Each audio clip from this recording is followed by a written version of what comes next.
जय हिंद फ्रेंड्स। अब हम बात करेंगे एक ऐसे डिफेंस डेवलपमेंट की जो हेडलाइंस में छा गई है। Russia may build its Sukhoi 57 fifth generation fighter jets right here in India. Sukhoi 57 Russia का first full fledged fifth generation stealth fighter jet है। यह एयरक्राफ्ट बनाया गया है to rival America's F-22 raptors और F-35 लाइटनिंग II। और अब बात हो रही है कि इसका प्रोडक्शन का एक हिस्सा इंडिया में भी बन सकता है under the make in India initiative. तो प्रपोजल ये है, रशिया की डिफेंस एक्सपोर्ट एजेंसी रोसबोरनएक्सपोर्ट अभी एक फीजिबिलिटी स्टडी कर रही है। उनका टारगेट है कि 2 से 3 स्क्वाड्रंस के बराबर सुखोई 57 फाइटर्स इंडिया में बनाए जा सके। ये प्लान इंक्लूड करता है technology transfer, local assembly lines और एक बड़ा opportunity for Indian defence industry के लिए।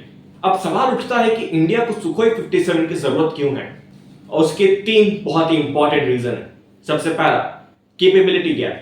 इंडिया के पास अभी भी 4th जनरेशन और 4.5th जनरेशन फाइटर जेट्स हैं, जैसे सुखोई 30 MKI, राफेल और तेजस, लेकिन अभी तक एक dedicated 5th generation stealth aircraft नहीं है। दूसरा है टाइमिंग फैक्टर। इंडिया अपना indigenous 5th generation project AMCA advance medium combat aircraft बना रहा है, लेकिन उसका फर्स्ट फ्लाइट अर्ली 2030 तक एक्सपेक्ट किया जा रहा है। तब तक सुखोई 57 एक इंटरिम सॉल्यूशन हो सकता है।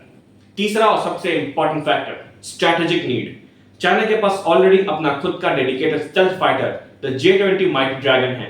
पाकिस्तान भी फ्यूचर में चाइना के थ्रू स्टेल्थ जेट्स ले सकता है। तो इंडिया के लिए अपना एयर पावर बैलेंस मेंटेन करना बहुत ही जरूरी है। लेकिन ये पिक्चर इतनी भी सिंपल नहीं है, इसमें कुछ चैलेंजेस भी हैं। सबसे पहला चैलेंज, कॉस्ट फैक्टर। सुखोई 57 का पर यूनिट कॉस्ट 35 से 40 बिलियन डॉलर तक बोला जा सकता है, लेकिन टेक्नोलॉजी ट्रांसफर और लोकल प्रोडक्शन से प्राइस और भी बढ़ सकती है। दूसरा है पास्ट एक्सपीरियंस।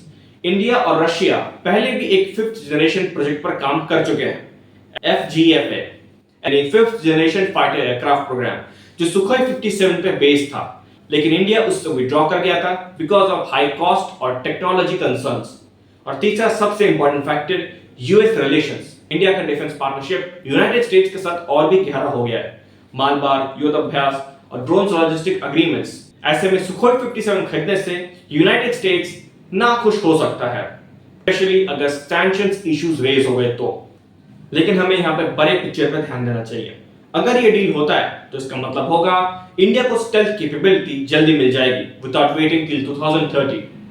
इंडियन कंपनीज को एडवांस मटेरियल्स, एवियोनिक्स और इंजन टेक्नोलॉजी सीखने का मौका मिलेगा। और तीसरा एक और इंपॉर्टेंट फैक्टर, ये एक सिग्नल होगा कि इंडिया ईस्ट और वेस्ट दोनों के साथ डिफेंस टाइज बैलेंस कर रहा है। फ्रांस से राफेल, यूनाइटेड स्टेट्स से ड्रोन्स और रशिया से stealth fighter jets. So defence cadets, Sukhoi 57 in India का प्रपोजल एक गेम चेंजर बन सकता है, लेकिन सिर्फ तभी अगर टर्म्स और टेक्नोलॉजी शेयरिंग इंडिया के फेवर में होती है। इंडिया को यह फैसला बहुत ही सोच समझ कर लेना होगा। Short term air power strengthen करना है या इंडिजीनियस AMCA पर पूरा ध्यान बनाना है। आपको क्या लगता है, क्या इंडिया को सुखोई 57 के लिए रशिया के साथ जाना चाहिए या सिर्फ अपने AMCA प्रोजेक्ट पर ध्यान केंद्रित करना चाहिए? कमेंट्स में अपना ओपिनियन जरूर बताएं। तब तक के लिए जय Hind and stay combat ready.